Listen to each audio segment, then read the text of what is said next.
Hello guys, in the last video I have shown you how to create your first C program, and I have also explained you this code line by line to you. Now in this video I'm going to further explain you how to use these inputs and outputs like printf and other things in C. So in the last video I have shown you that this printf, we can use it to print any value to the terminal. So whenever we run this code, we will see that hello world, which is inside the printf function brackets, is printed, and this /n just changes the next line. So for example, I want to print hello world 3 times, 1 2 3, and I will just build and run my program. It will be printed 3 times hello world, and in the next line hello world, and in the next line hello world. But if you want to print this hello world again and again without any line break, you can just remove this /n. So I will remove this /n here, and then I will just run my program, and I can see this hello world is printed 3 times in one line. So this /n changes the line.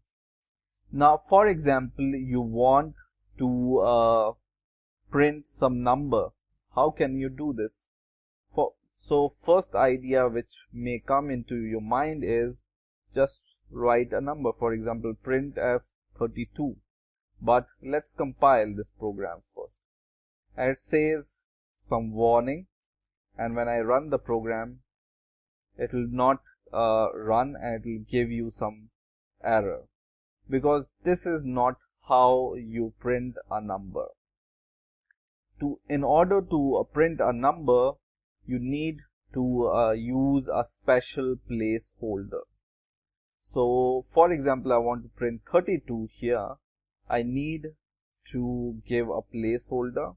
So just in your printf function, in these brackets, just give 2 double quotes and a comma, and then give a percentage sign. So give this percentage sign and then d. And I will explain you what this percentage d is, but let's first try to build and run our program, and it prints 32. Now percentage d here is called a placeholder. What this is called? It's called a placeholder, and it literally means that percentage d is going to hold a place for the integer.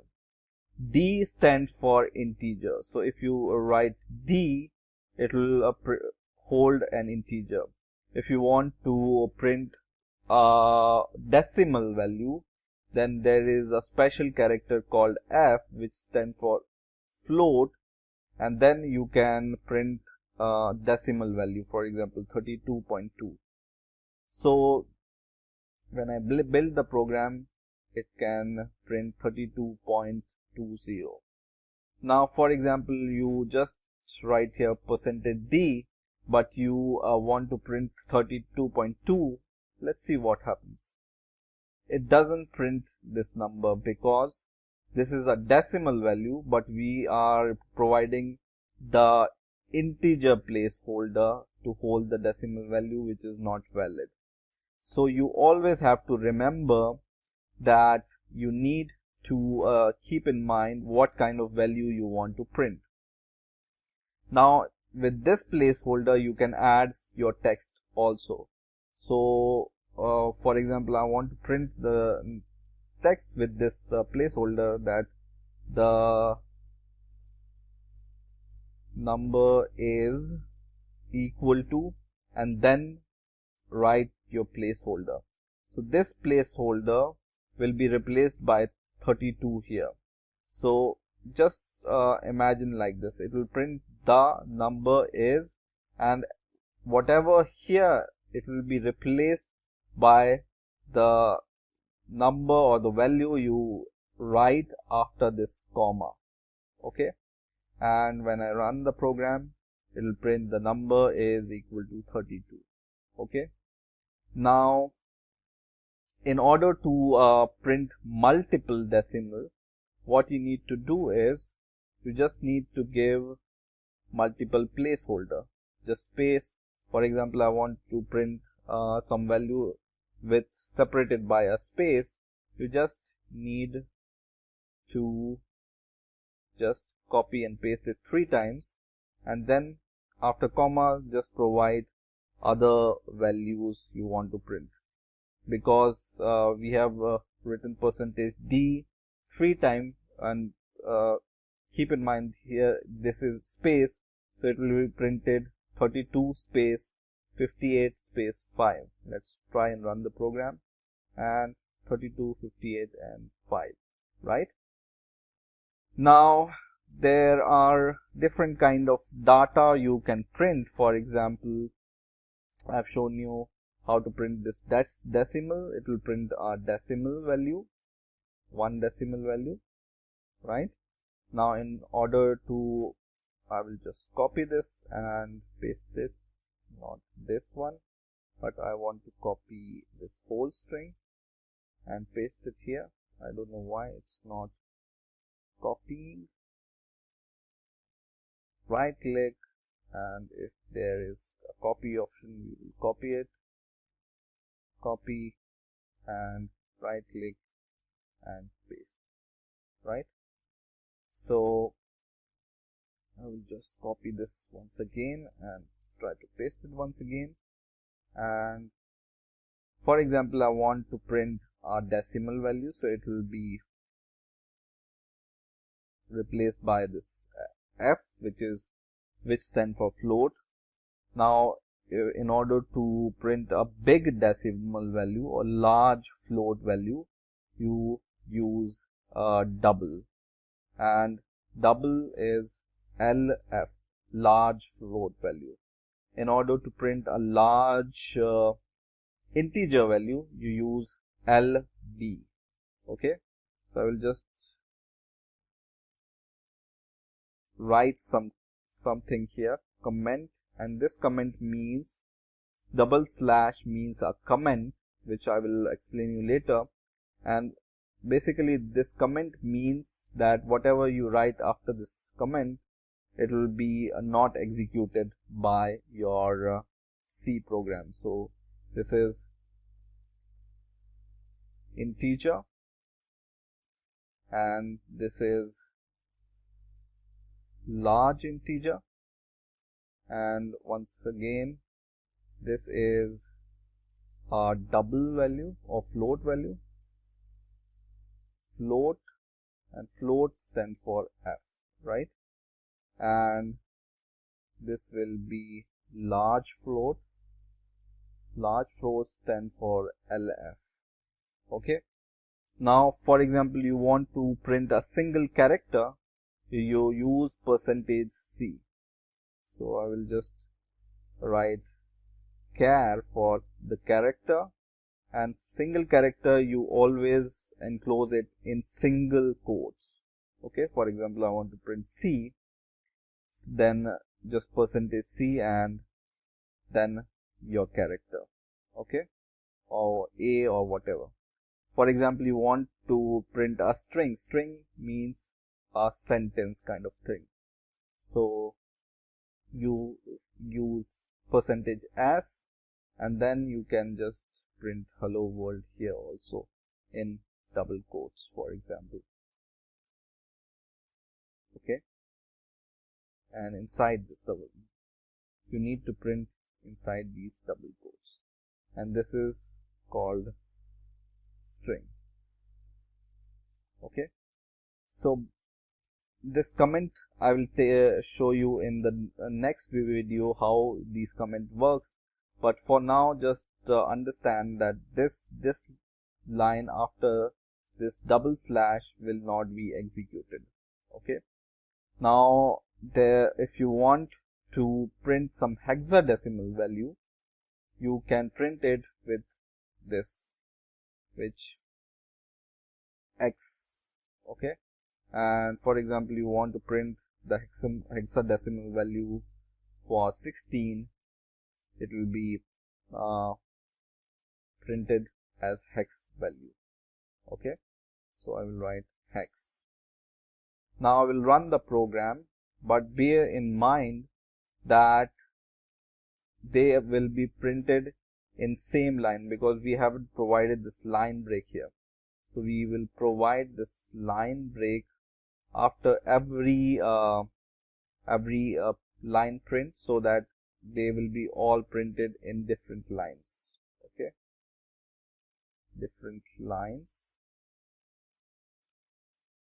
And this was decimal, this was large decimal, so you can just print a large number. Large number can be, you can search for the large decimal limit, and it has some limit, and then the float value, and then the large decimal float value, for example this one, and the character is okay, string is okay, and hex is okay. Now we'll try to build my program and run it, and it runs. First it prints hello world, which is a simple string, then it prints 32, which is a decimal, then it prints big decimal value, or not big decimal but big integer value, which is this one, then it prints this float value with f, percentage f, then it prints the large float value, which is this big decimal value, then it prints the character a with a percentage C sign, then it prints the string, which is percentage S, and then it prints the hexadecimal value of 16, which is 10. Hexadecimal value of 16 is 10, okay. So in this way you can print values using printf function, okay. So remember these placeholder values: D for integer, LD for large integer, F for decimal values or float values, LF for large float values, C for characters, S for string, and X for hexadecimal values, okay. Now in order to take the input, so for example you want that user should give some input, and then you want to print this input. So for example what you can do is, for example you want that the user should enter some value, okay, and then it will be printed on the screen. How can you do that? You do that with a special function called scanf. Scanf function we generally use to take the input from the user, okay. For example, I want to take input from the user as a string, so I will write percentage S and then comma, and then I can just give any value here, and it will be taken by this scanf, and if you want to print it, you can print this value. But this we will see later when we will understand how variable in C works and how these data types work in C. So this we are going to see later, but just remember scanf, we use it to input values, right? Now there is another special function which is called puts, which is like this, puts, and it also prints the value to the screen. So for example, you want to print some value, this is my C program. You can print it like this also by using print or puts function. And when I run this program, it will be running fine. I will close this and compile and run this, and this prints this is my C program. So in this way you can input and output different kind of data using C on terminal.